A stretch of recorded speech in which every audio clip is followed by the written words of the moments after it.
আসসালামু আলাইকুম। কি খবৰ আপোনালোকৰ? আশা কৰোঁ আপোনালোকে সকলো ভালে আছে। আপোনালোকৰ দুৱাত আৰু আল্লাহৰ ৰহমতত ময়ো ভালে আছোঁ। আৰু এই চাওক, এতিয়া ৰাতি হৈছে আৰু ৰাতি যোৱাকালি নহয়, অহাকালি আমাৰ ঘৰৰ পৰা ইফতাৰী দিয়া হ'ব। তাৰ কাৰণে ইয়াত দাইল তিয়াই থৈছোঁ, চানা তিয়াই থৈছোঁ আৰু চানা দাইল তিয়াই থৈছোঁ। আৰু ইফালে ফল চব আছে আৰু এইপিনে আদা নহৰু এইবোৰ চিলি কিনে থোৱা হৈছে। যোৱাকালি যাতে দিনত সুবিধা হয়, যোৱাকালি আকৌ কৈছোঁ অহাকালি।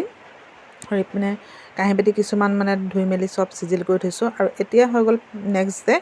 মই ইয়াত পিঠা ভাজি আছোঁ ইফতাৰী দিবৰ কাৰণে, আৰু বনোৱা হ'ল বহুতখিনি। সেইখিনি দি মেলি ইফতাৰী দি কিনে পঠিয়ালোঁ। এইখিনি ঘৰত খাবৰ কাৰণে হৈছে। এয়া ইফতাৰীখিনি ভাজি আছোঁ, পিঠাখিনি ভাজি আছোঁ, আৰু এইপিনে পকৰীখিনিও ভাজি আছোঁ। এয়া, আৰু ইয়াতে চানাখিনিও বনাই আছোঁ। চানাও বনোৱা হ'ল। চানা থাকিলে এইখিনি, আৰু এতিয়া আমি গধূলি খাবৰ কাৰণে লৈছোঁ। আৰু ইফতাৰী বাৰা নাই, বাঢ়িম। আৰু ইফালে যোৱাকালিৰ ক্ষীৰ অকণমান আছিলে, সেই ক্ষীৰখিনি গৰম কৰিছোঁ এয়া ইফতাৰীৰ কাৰণে।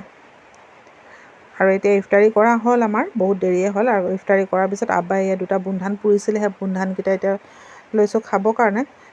লোৱা নাই, খাম আৰু থৈ দিছোঁ, আপোনালোকক দেখালোঁ এনে। আৰু আজি ব্লগটো ইয়াতে শেষ কৰিছোঁ। আশা কৰোঁ আপোনালোকক ভাল লাগিছে। যদি ভাল লাগিছে তেনেহ'লে লাইক কৰিব, শ্বেয়াৰ কৰিব আৰু ছাবস্ক্ৰাইব কৰি দিব। ইমানখিনি কৈ আজি মোৰ ভিডিঅ'টো ইয়াতে শেষ কৰিছোঁ। ধন্যবাদ।